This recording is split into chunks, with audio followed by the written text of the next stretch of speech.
Good evening मेरे प्यारे बच्चों, मैं हूं आपकी बायोलॉजी एजुकेटर पूजा मैम। आप सभी बच्चों का गोल एकेडमी क्लास में बहुत बहुत स्वागत करती हूँ।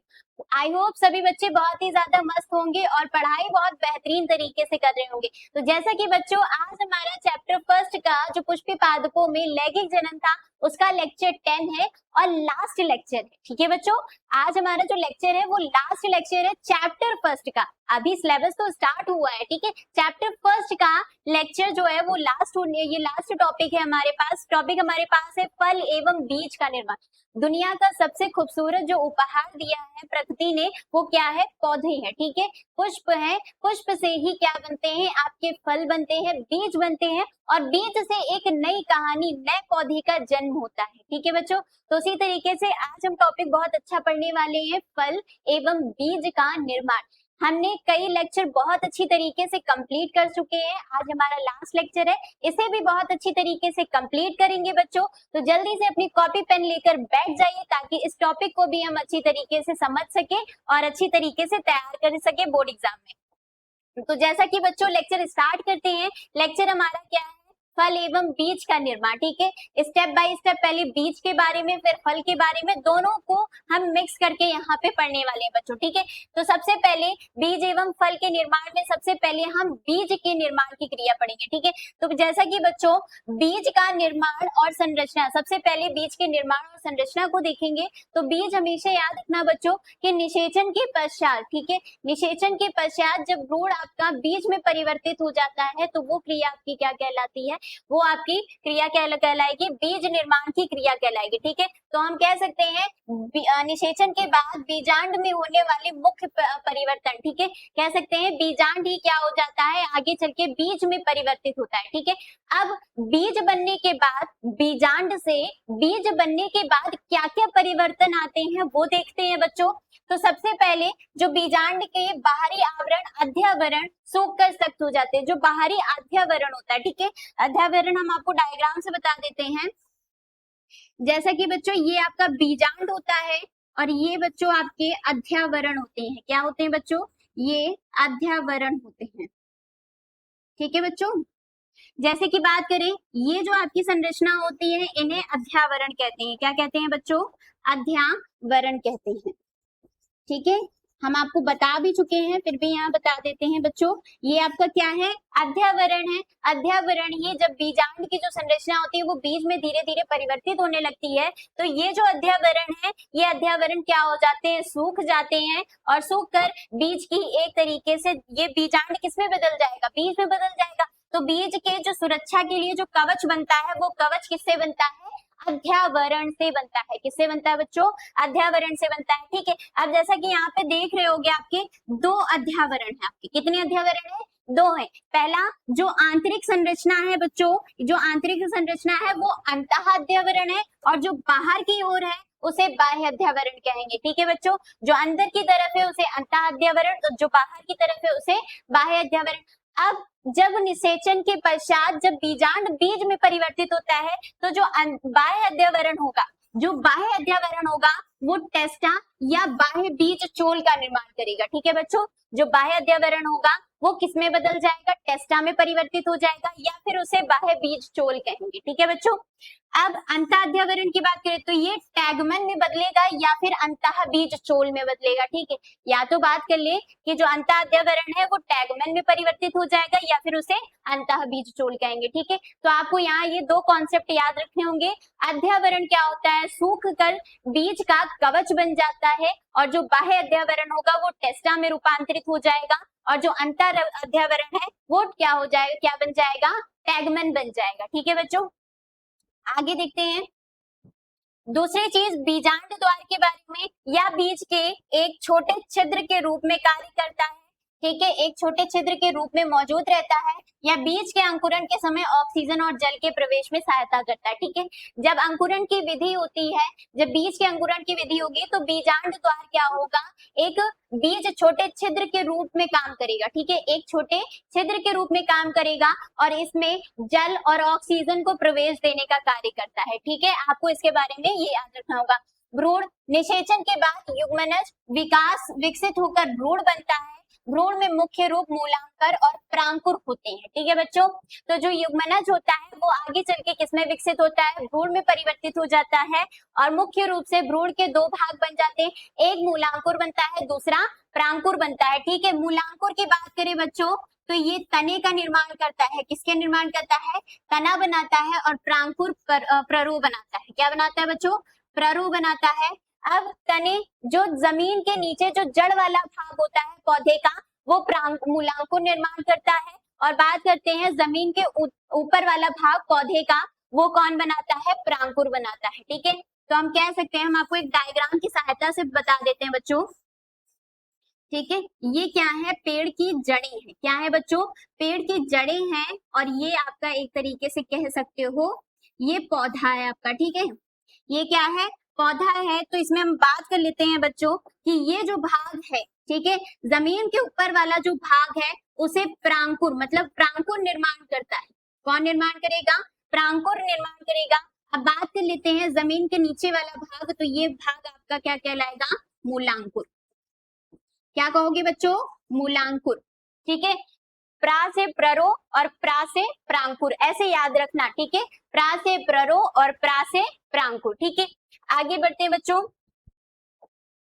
तो जैसा कि बच्चों अब बात कर लेते हैं बीज के मुख्य भाग। ठीक, तो बीज के 3 मुख्य भाग होते हैं, पहला बीजावरण, दूसरा भ्रूण, तीसरा भ्रूणपोष होता है। ठीक है, बीजावरण में आपको सिंपल अभी जो हमने आपको पढ़ाया कि जो बीजावरण होता है वो किस में बदल जाता है, टेस्टा में बदल जाएगा और टैगमन में बदल जाएगा। ठीक है, दूसरा भ्रूण की बात करें तो एक हिस्सा क्या होगा, बीजपत्र बन जाएगा, दूसरा भ्रूण अक्ष कहलाएगा। भ्रूणपोष आपको हम स्टार्टिंग से शुरुआत से हर एक लेक्चर में ज्यादातर बता रहे हैं कि जो भ्रूणपोष होता है उसका कार्य क्या होता है, वो भोजन को संचय करना। क्या करना, भोजन को संचय करना और पोषण प्रदान करना। ठीक है, तो ये आपको याद रहेगा बच्चों। अब जैसा कि बीजों का वर्गीकरण, ठीक है, तो बीजों का वर्गीकरण बच्चों 2 भागों में बांटा जाता है, वो भी भ्रूणपोष के आधार पर। ठीक है, आपको याद रखना होगा बच्चों कि जो बीज का वर्गीकरण होता है वो वर्गीकरण किसकी उपस्थिति में करते हैं, भ्रूणपोष। अब भ्रूणपोष है तो बहुत अच्छी तरीके से समझ में आने वाला है, भ्रूणपोषी बीज। ठीक है, भ्रूणपोषी बीज का मतलब है बच्चों कि जिसमें कुछ हिस्सा बीज बनने के बाद भी, क्योंकि बीज बनने के बाद क्या होता है, बीज पत्र उत्पन्न होता है। ठीक है, बीज पत्र बन जाता है जो कि पोषण प्रदान करता है। ठीक है, पर क्या होता है बच्चों, भ्रूणपोषी बीज में कि आपका जो भ्रूणपोष होता है वो शेष बच जाता है। बीज बनने के बाद भी आपका कुछ भ्रूणपोष का जो हिस्सा होता है, कुछ भाग होता है वो बच जाता है, शेष बच जाता है, उसी को हम लोग भ्रूणपोषी बीज कहते हैं। डेफिनेशन पढ़ लेते हैं, ये वे बीज होते हैं जिनमें भ्रूण के विकास के बाद भी भ्रूणपोष का कुछ हिस्सा बच जाता है, उसे हम लोग भ्रूणपोषी बीज कहते हैं। उदाहरण आपको जरूर याद रखने होंगे, मक्का, गेहूं, अरंडी और नारियल। ठीक है, भ्रूणपोष बेजी मतलब भ्रूणपोष का कुछ हिस्सा बच जाना भ्रूणपोषी बीज कहलाता है। ठीक है, अब सिंपल सा अगला देखोगे, अभ्रूणपोषी बीज क्या होते हैं। ठीक है, भ्रूणपोषी समझ में आया कि अगर शेष बचता है, आ लग गया है, इसका मतलब कि इसमें भ्रूणपोष होगा वो पूरी तरीके से नष्ट हो जाएगा। ठीक है, डेफिनेशन देखते हैं, इन बीजों में भ्रूण के विकास के दौरान भ्रूणपोष पूरी तरीके से उपभोग कर लिया जाता है, जिससे बीज में भ्रूणपोष नहीं बचता। ठीक है, ये कहने का मतलब है बच्चों कि जो भ्रूणपोष होता है वो पूरी तरीके से क्रिया में नष्ट हो जाता है, भ्रूणपोष नहीं बचता है, वो कौन सी क्रिया कहलाएगी, वो कौन सा बीज कहलाएगा, आपका अभ्रूणपोषी बीज कहलाएगा। उदाहरण में मटर, मूंगफली, चना और सेम आप याद रखोगे। ठीक है, आगे बच्चों, आगे आपको ये पुष्पों के भागों का रूपांतरण, ठीक है, हमने बाकी के लेक्चर कंप्लीट कर लिया ना, तो आप हमें ये बिना हम आपको समझाए ना आप हमें आंसर देते जाओगे। ठीक है, तो जैसे कि बच्चों निषेचन के बाद क्या होता है, पुष्प के कुछ भाग परिवर्तित हो जाते हैं। ठीक है, जो पुष्प होता है उसके कुछ भाग क्या होते हैं, परिवर्तन आ जाता है, और जो बाकी शेष यहाँ पे जो हमने मेंशन करा है वो भाग में परिवर्तन लाते हैं, बाकी जो पुष्प में भाग होते हैं वो नष्ट हो जाते हैं गिरकर। ठीक है, पुष्प क्या हो जाएंगे, सूख कर गिर कर नष्ट हो जाते हैं। ठीक है, तो पहली चीज अंडाशय याद रखोगे, अंडाशय निषेचन क्रिया के बाद किसमें परिवर्तित होगा, फल में। बीजांड किसमें परिवर्तित होगा, बीज में। अंडाशय भित्ति किसमें बदलेगी, फल भित्ति में बदलेगी। युग्मनज का युग्मनज आगे चल के क्या परिवर्तन हो जाएगा, भ्रूण बन जाएगा और प्राथमिक भ्रूण कोश केंद्र किसमें बदलेगा, भ्रूण कोश में बदलेगा और बीजांडकाय किसमें बदल जाएगा, ये हमेशा प्राय नष्ट हो जाता है। कभी कभी जो परिभ्रूण कोश होता है वो रह जाता है। ठीक है, इसकी डेफिनेशन अभी हम लास्ट में देखेंगे बच्चों। आगे फल का निर्माण एवं वर्गीकरण। अब अभी तक हमने किसके बारे में पढ़ा बच्चों, बीज के बारे में पढ़ा। अब हम कौन सा टॉपिक पढ़ेंगे, फल के बारे में पढ़ेंगे। ठीक है, तो जैसा कि निषेचन के पश्चात अंडाशय एक परिपक्व एवं विकसित संरचना में बदल जाता है जिसे फल कहते हैं। ठीक है, तो आसान सी डेफिनेशन है, फल हम लोग खाते हैं, बहुत अच्छी तरीके से समझ में आता है, पर बायो में जब डेफिनेशन के तौर पे लिखने के लिए आएगा तो हम क्या लिखेंगे बच्चों, कि निषेचन के बाद जब अंडाशय फल में या फिर कह सकते हो एक परिपक्व संरचना या विकसित संरचना में बदल जाता है तो उसे हम लोग क्या कहते हैं बच्चों, फल कहते हैं। ठीक, अब फल का जो मुख्य कार्य होता है, मुख्य कार्य क्या होगा, बीजों की सुरक्षा करना। फल के अंदर क्या होते हैं, बीज होते हैं, बीज अगर बाहर रहेंगे तो क्या होंगे, सूख जाएंगे, नष्ट हो जाएंगे। ठीक है, कुछ समय बाद, पर जब फल के अंदर रहेंगे तो वो क्या रहते हैं, सुरक्षित रहते हैं। तो ठीक है, तो इसका कार्य आपको याद रखना होगा, फल का जो मुख्य कार्य होता है वो क्या होता है बच्चों, सुरक्षा करना। ठीक है, अब उनके प्रकीर्णन एवं सहायता करना, दूसरा कार्य फैलाव में उनकी सहायता करना। ठीक है, अब फल भित्ति की संरचना, फल का निर्माण हमने देख लिया बच्चों। अब जो फल की जो आंतरिक संरचना होती है उसको देखेंगे। देखो यहाँ पे फल की जो आंतरिक संरचना कुछ इस प्रकार से, ये फल कौन सा है, आम का है। ठीक है, आम का सीजन भी बहुत अच्छी तरीके से चल रहा है, घर पे बढ़िया बढ़िया पन्ना वगैरह सब कुछ आप बना के खा रहे होगे। ठीक है, तो यहाँ पे देखो इसकी हम संरचना पढ़ते हैं बहुत अच्छी तरीके से। तो सबसे पहली चीज हम देख लेते हैं बच्चों, यहाँ पे अंडाशय की दीवार फल के पकने पर फल भित्ति का निर्माण करती है। ठीक है, तो जैसा कि बच्चों जो अंडाशय की दीवार होती है जब वो पक जाती है तो उसे हम क्या कहते हैं, वो फल भित्ति का निर्माण कर लेती है। मांसल फलों में यह 3 स्पष्ट परतों में विभाजित होती है। ठीक है बच्चों, याद रखना जो गूदेदार फल होते हैं, ठीक है, जिनके अंदर गूदा होता है वो मांसल फल कहलाते हैं। क्या कहलाते हैं, मांसल फल कहलाते हैं। 3 परतें होती, बाह्य परत, मध्य परत और अंतः फल भित्ति। ठीक है, बाह्य फल भित्ति, मध्य फल भित्ति और अंतः फल भित्ति। ठीक है, यहाँ पे हम आपको मेंशन कर देते हैं ताकि अच्छी तरीके से समझ में आ जाए। ठीक है, तो जैसा कि बच्चों पहली जो ये छिलके वाली जो संरचना होती है, ठीक है, जो फल में जो बाहरी छिलका होता है उसे हम लोग बच्चों क्या कहेंगे, उसे हम लोग बाह्य फल भित्ति कहेंगे। क्या कहेंगे बच्चों, बाह्य फल भित्ति कहते हैं। क्या कहेंगे बच्चों, बाह्य फल भित्ति कहेंगे। अब जो दूसरी संरचना होती है, जो गूदेदार संरचना होती है आंतरिक में, जो ये पीला पीला भाग है उसे हम लोग क्या कहेंगे बच्चों, मध्य फल भित्ति। क्या कहेंगे, मध्य फल भित्ति। अब बच्चों बात करते हैं बच्चों, ये जो बीज के ऊपर आंतरिक जो कह सकते हो एक जो कठोर परत होती है, ठीक है, ये जो संरचना होती है इसे हम लोग अंतः फल भित्ति कहेंगे। क्या कहेंगे बच्चों, अंतः फल भित्ति। ठीक है, और बीच में हमारा क्या पाया जाता है, बीज जो कि सुरक्षित रहता है फल के अंदर, इसे हम क्या लिखेंगे बच्चों, बीज। ठीक, तो जैसा कि बच्चों जो छिलके के रूप में उपस्थित होता है उसे बाह्य फल भित्ति कहेंगे। जो आंतरिक गूदेदार होता है जिसको हम बहुत मजे लेकर खाते हैं वो मध्य फल भित्ति होती है। उसकी जो कठोर बीज के ऊपर जो आवरण चढ़ा होता है, जो कठोर आवरण होता है उसे अंतःफल भित्ति कहते हैं और अंदर वाला जो हिस्सा होता है उसे बीज कहते हैं। ठीक है, वही चीज यहाँ पे डेफिनेशन में भी लिखी हुई है। यह फल का सबसे बाहरी छिलका होता है, क्या, बाह्य फल भित्ति, मध्य फल भित्ति या बीज के खाने योग्य गूदेदार परत होती है, उदाहरण के तौर पे आम का गूदा। अंतःफल भित्ति यह सबसे अंदर की परत होती है जो बीज को घेरे रहती है, या परत कठोर या झिल्लीदार होती है। ठीक है, आप चाहे तो स्क्रीनशॉट ले सकते हैं और आपको पीडीएफ भी प्रोवाइड कराई जा सकती है, पर वो हम लास्ट में बताएंगे कि आपको कैसे पीडीएफ प्रोवाइड कराई जाएगी।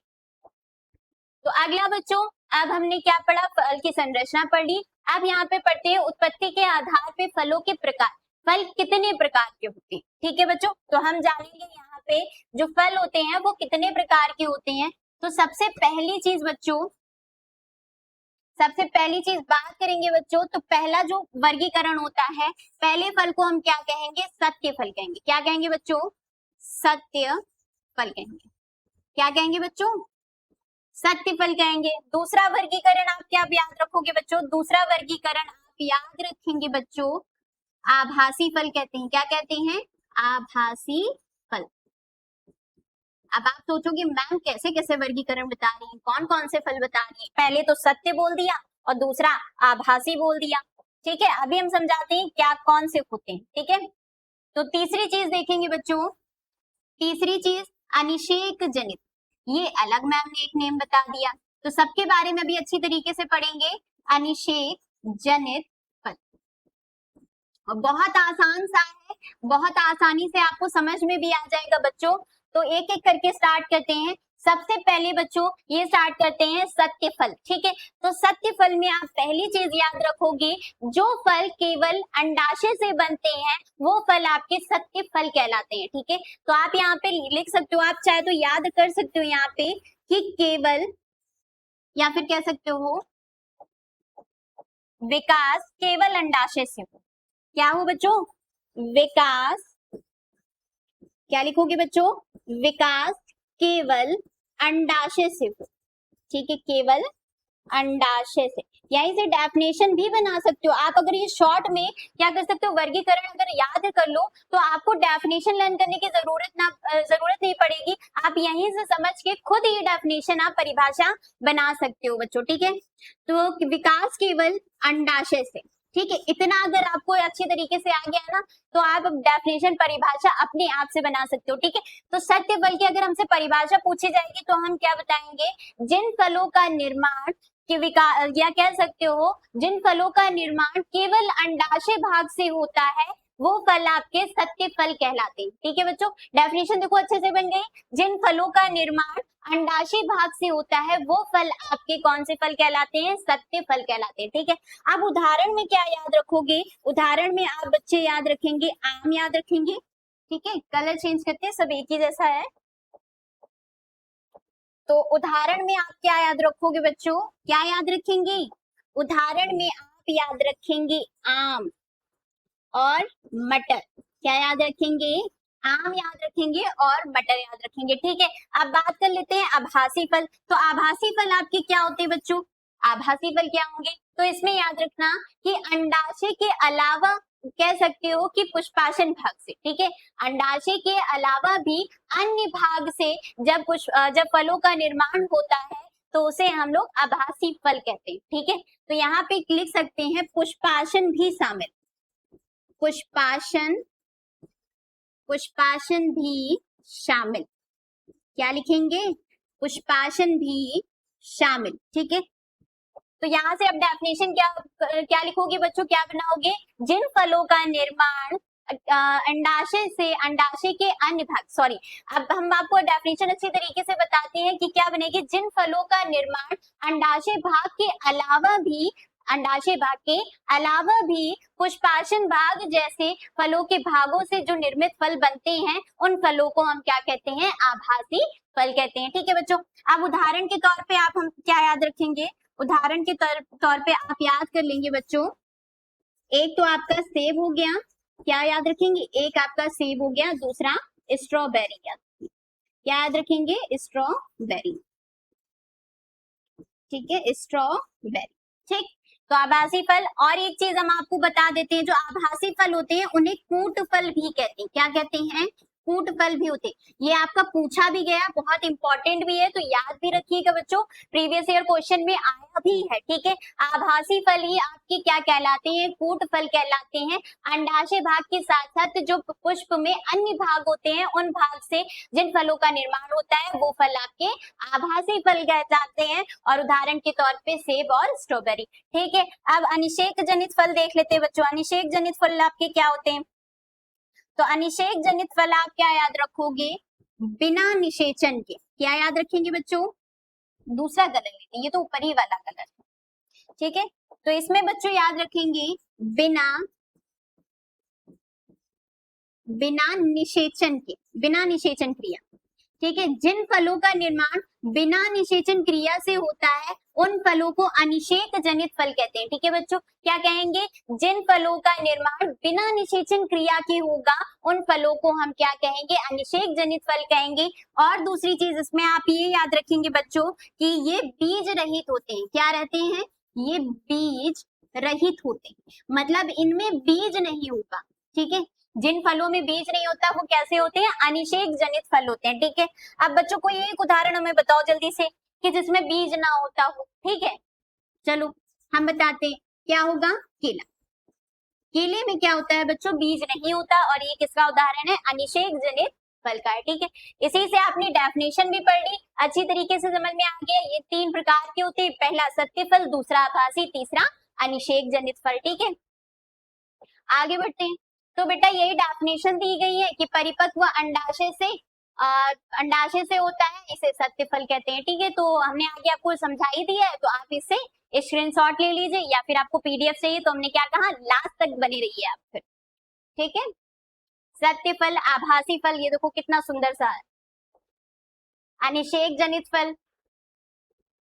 अब बच्चों आते हैं बीज एवं फल के लाभ। क्या पढ़ेंगे बच्चों, बीज, अभी हमने तक बीज के बारे में पढ़ा, फल के बारे में पढ़ा, अब दोनों के हम लाभ पढ़ते हैं। तो पहली चीज, बीज उच्च श्रेणी के पौधों में लैंगिक जनन का अंतिम उत्पाद है। ठीक है बच्चों, हम क्या कह सकते हैं कि जो अंतिम उत्पाद, जो लैंगिक जनन की क्रिया होती है पौधों में, जो लास्ट जो रिजल्ट होता है, वो क्या होता है बच्चों, बीज होते हैं। क्या होते हैं, बीज होते हैं। आगे, यह न केवल नई पीढ़ी को जन्म देते हैं बल्कि कठिन परिस्थितियों में जीवित रहने के लिए प्रसुप्ति की अवस्था में भी रहते हैं। प्रसुप्ति की अवस्था ये होती है कि बिना अंकुरित हुए बीज लंबे समय तक उनको संचित करके रखना। ठीक है, प्रसुप्ति की अवस्था ऐसी अवस्था होती है, बिना अंकुरित हुए जो बीज लंबे समय तक उन्हें संचय करके रखा जाए, उसे प्रसुप्ति की अवस्था कहते हैं। ठीक है, कई समय तक का हम लोग प्रसुप्ति की अवस्था में रखते हैं। जरूरी नहीं बीज बन गया तो तुरंत उसको पौधे के निर्माण की क्रिया में शामिल कर दिया, बीज को हम लोग कुछ समय के लिए क्या,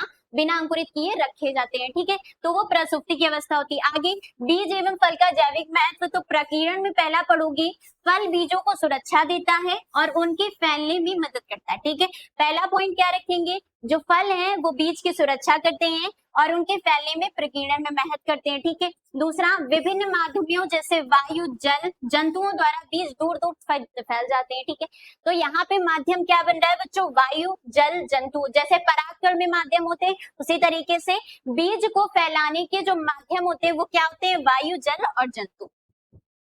आगे, अगला प्रसुप्ति, इसमें आप क्या याद रखोगे, बीज में चयापचय की दर धीमी होती है। ठीक है, पहला पॉइंट क्या याद रखेंगे, चयापचय की जो दर होगी धीमी रहेगी, इसमें बीज लंबे समय तक बिना अंकुरित हुए जीवित रह सकते, जैसा कि अभी हमने बताया कि प्रसुप्ति की ऐसी अवस्था होती है जिसमें बीज क्या होते हैं, बिना अंकुरित हुए लंबे समय तक रखे जाते हैं। ठीक है, आगे, कठोर बीजावरण सूक्ष्म बीजों को सूखने और ठंड जैसी कठिन परिस्थितियों से बचाता है। ठीक है, जिन बीजों का बीजावरण क्या होता है, कठोर होता है, क्या होता है, कठोर होता है और शुष्क होता है। ठीक है, सूखा हुआ होता है, वो ठंड जैसी जो कठिन परिस्थितियां होती हैं उसमें सुरक्षित रखता है किसे, बीजों को।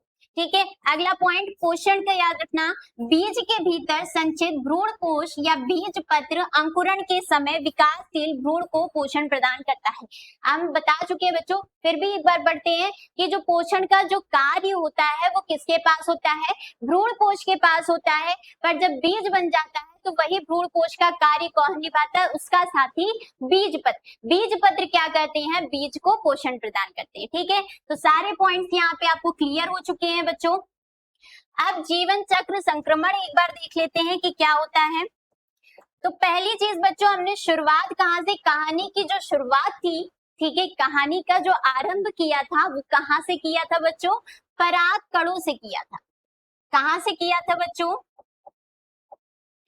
वैसे तो कहानी की शुरुआत हमने बहुत ही कह सकते हो एक खूबसूरती से पुष्प से की थी, पर हम बच्चों यहाँ पे बताएंगे कि पुष्प के बाद में जो पुष्प में बनी जो संरचना वो किसकी थी, परागकण की थी। तो सबसे पहले हम किससे स्टार्ट करते हैं, पराग। ठीक है, किससे स्टार्ट करेंगे बच्चों, परागकण। ठीक है, क्या याद रखेंगे बच्चों, परागकण। ठीक है, अब परागकण बन गए थे, तब परागकण बनने के बाद क्या हुआ बच्चों, निषेचन की क्रिया हुई। कौन सी क्रिया हुई, निषेचन की क्रिया हुई। ठीक है, निषेचन की जब क्रिया हुई तो क्या बना बच्चों, युग्मनज बना था। क्या बना था बच्चों, युग्मनज का निर्माण हुआ था। ठीक है, अगला स्टेप क्या हुआ था, युग्मनज का निर्माण हुआ था। अब युग्मनज बनने के बाद बच्चों क्या हुआ था, भ्रूण बना था। युग्मनज के बाद क्या हुआ बच्चों, किसका विकास हुआ था, भ्रूण बना था। और भ्रूण में ही हम किसको जोड़ लेंगे, बीज, क्योंकि भ्रूण के बाद क्या बनना था, बीज बनना था। तो दोनों का विकास हम एक साथ लिख देते हैं, भ्रूण एवं बीज का विकास। ठीक है, आगे बच्चों यहाँ पे जब भ्रूण और बीज का विकास हो गया, तब आगे कौन सा स्टेप आया, जब बीज का अच्छी तरीके से परिपक्वन हो गया, तब हम बच्चों किसकी बात करेंगे, तब हम बीज को प्रसुप्ति की अवस्था में रखेंगे। क्या रखेंगे, बीज को प्रसुप्ति की अवस्था में रखेंगे। ठीक, अब प्रसुप्ति की अवस्था में हमने इसको रख लिया, तो लास्ट में क्या होगा, अंकुरन। ठीक है, क्या होगा बच्चों, अंकुरन होगा। ठीक है, क्या होगा, बीज का अंकुरन। ठीक, क्या याद रखेंगे, बीज अंकुरन। तो ये बच्चों थी विधि आपकी जीवन चक्र था संक्रमण या फिर बीज का कह सकते हो। ठीक, पहले परागकर, परागकर से निषेचन क्रिया हुई, निषेचन क्रिया के बाद युग्मनज बना, युग्मनज आगे चल के भ्रूण में परिवर्तित हुआ, भ्रूण का विकास हुआ, विकास होने के बाद बीज में परिवर्तित हुआ, बीज का विकास हुआ, बीज के विकास के बाद बीज को प्रसुप्ति की अवस्था में रखा और फिर उसके बाद बीज अंकुरन हो गया। ठीक है, आगे बढ़ते बच्चों। अब कृषि में क्या महत्व होता है, तो बच्चों कृषि में बीज का महत्व बहुत ही ज्यादा है, बीजों के बिना कृषि अधूरा है, समझ सकते हो। ठीक है, तो यहाँ पे हम कह सकते हैं बच्चों कि जो कृषि का आधार है। ठीक है, कृषि का क्या है बच्चों, बीज एक आधार है, कृषि मुख्य रूप से आधार ही बीज है। भंडारण क्या याद रखोगे, बीजों की प्रसुप्ति और निर्जलीकरण की क्षमता के कारण ही उन्हें लंबे समय तक स्टोर करना संभव है। ठीक है, ये 2 पॉइंट्स याद रखना, प्रसुप्ति की वजह से और निर्जलीकरण की वजह से उनकी जो क्षमता होती है उसकी वजह से ही क्या होते हैं, बीज लंबे समय तक स्टोर करके रखे जा सकते हैं। उपयोग में क्या कर सकते हैं, इन्हें लंबे समय तक भोजन के रूप में हम यूज कर सकते हैं, मतलब कि इन्हें जमीन में रोपित करके फिर इनसे फसल उगाकर हम भोजन के लिए उपयोग कर सकते हैं। बाकी इन्हें हम लोग लंबे समय तक अगली फसल को उगाने के लिए भी हम क्या, बीज को संचय करके भी रख सकते हैं। ठीक है, तो ये याद रखना। अब विशेषता में आनुवंशिक विविधताएं आती हैं। ठीक है, अब लैंगिक जनन की क्रिया होगी तो क्या आएंगी, पौधों में भिन्नताएं आएंगी, भिन्नताओं से बीजों में, अब बीज जब बढ़ेंगे तो क्या होंगे, प्रजातियां कैसी होंगी, अलग अलग हो जाएंगी। ठीक है, तो बीज लैंगिक जनन का उत्पाद होते हैं, इसलिए ये नए अनुवंशिक पुनर्संयोजन पैदा करते हैं, इससे पौधों में विविधता आती है। ठीक है, याद रखना बच्चों, जब भी लैंगिक जनन की क्रिया आएगी तो पौधों में हमेशा, पौधों में क्या हो, मनुष्यों में क्या होगी, थोड़ी बहुत भिन्नता प्रजातियों में आती है बच्चों। तो पहला पॉइंट इसमें याद रखना, अनुवंशिक विविधता। अब बीज की जीव क्षमता, जो बीज होते हैं वो कई समय तक संचय रह सकते हैं। ठीक है, संचय करके उन्हें स्टोर करके रखा जा सकता है। एक नाम आपको यहाँ पे याद रखना होगा, ल्यूपिनस आर्केटिक्स। ठीक है, आर्केटिक्स, जो कि 10,000 वर्षों बाद क्या हुआ था, अंकुरित हुआ। ठीक है, ये नेम आपको याद रखना होगा, इंपॉर्टेंट है। ल्यूपिनस आर्केटिक्स ये पौधा ऐसा था जो 10,000 साल बाद क्या हुआ था, अंकुरित हुआ था। अगला बच्चों, अब 2-3 डेफिनेशन है, जल्दी से इन्हें कंप्लीट करते हैं बच्चों, हम पढ़ भी सकते, इसे समझ भी सकते हैं अच्छी तरीके से। बिना निषेचन के ये बीज निर्माण की क्रिया। ठीक है, बिना निषेचन के बीज के निर्माण की क्रिया क्या कहते हैं बच्चों, असंग जनन कहते हैं। दूसरी, यह लैंगिक जनन का एक प्रतिस्थापन है जो आनुवंशिक रूप से मात्र पौधों के समान संतति उत्पन्न करते हैं। ठीक है, हम कह सकते हैं जो असंग जनन की जो क्रिया है वो एक तरीके से प्रतिस्थापन है लैंगिक जनन। जैसे लैंगिक जनन की क्रिया होती है, बस उसको रिप्लेस करके क्या कर दी गई है, असंग जनन की क्रिया। बस ये है कि इसमें बिना निषेचन की क्रिया होती है। क्या होती है, बिना निषेचन के बीज आपके लैंगिक जनन की क्रिया में भी होते हैं और बीज इसमें भी बनते हैं, पर वो निषेचन क्रिया की बात होती है और इसमें बिना निषेचन। तो जब बिना निषेचन के निर्माण बीज बनेंगे तो वो क्या कहलाएंगे, आपके असंग जनन कहलाएंगे। ठीक है, हाँ, आसान सी।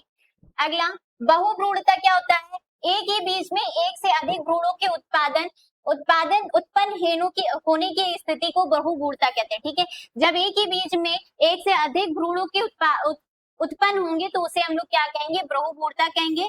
स्टार्टिंग में इसको याद रखना, नींबू प्रजाति के फलों में अक्सर देखा जाता है। ठीक है, जो बहुभ्रूणता होती है वो अवस्था अक्सर किसमें देखी जाती है, नींबू प्रजाति में।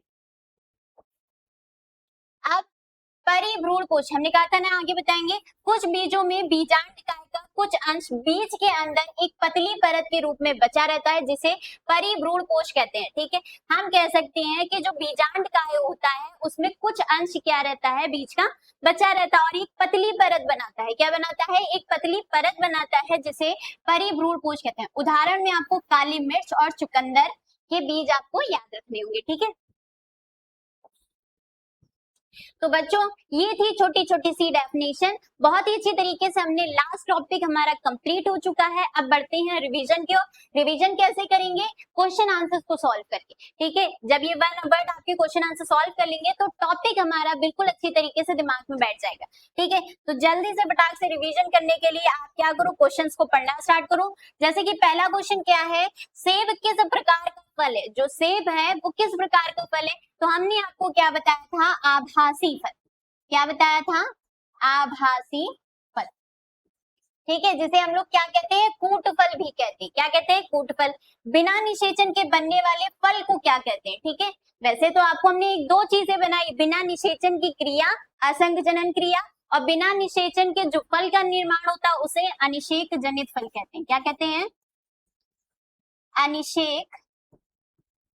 अनिषेक जनित फल। क्या कहेंगे बच्चों? अनिषेक जनित फल कहेंगे। ठीक, अगला क्वेश्चन, फल की भित्ति को क्या कहते हैं? तो फल की भित्ति को हम लोग क्या कहते हैं? फल भित्ति कहेंगे। क्या कहेंगे? क्वेश्चन में ही आंसर छुपा हुआ है। ठीक है, क्वेश्चन में ही क्या है? आंसर छुपा हुआ है, फल भित्ति। निषेचन के बाद बीजांड किसमें परिवर्तित होता है? जो बीजांड होता है वो किसमें परिवर्तित हो जाता है? बीज में। किसमें परिवर्तित होगा? बीज में। आगे, बीज के अंकुरण के लिए आवश्यक प्रमुख तत्व क्या है? जो अंकुरण की विधि होती है उसमें सबसे जरूरी तत्व क्या होता है बच्चों? क्या बताएंगे? जल। अगला, बीज अंकुरण हेतु आवश्यक गैस पूछ लिया गया, तो जो बीज अंकुरण की आवश्यकता होती है, कौन सी गैस की आवश्यकता होती है? ऑक्सीजन। किसकी? ऑक्सीजन। देखो बहुत ही अच्छे अच्छे क्वेश्चन है शॉर्ट में। ठीक है, फल का मुख्य कार्य क्या है? तो बच्चों फल का मुख्य कार्य क्या बताया था? संरक्षण। संरक्षण यानी सुरक्षा। ठीक है, आगे फल भित्ति की कितनी कितनी परतें पड़ी थी बच्चों? तो आप बताएंगे 3 परतें। कितनी परतें? 3 परतें। ठीक है, तो यहां से बच्चों क्वेश्चन आपके कंप्लीट होते हैं। सारे आपके क्वेश्चन कंप्लीट हो चुके हैं। हाँ, तो बहुत ही ज्यादा थैंक यू बच्चों कि आपने इस वीडियो को लास्ट तक देखा, टॉपिक को अच्छी तरीके से आपने समझा बच्चों। और हमने आपको बताया था ना कि आपको पीडीएफ कैसे प्रोवाइड हो सकती है।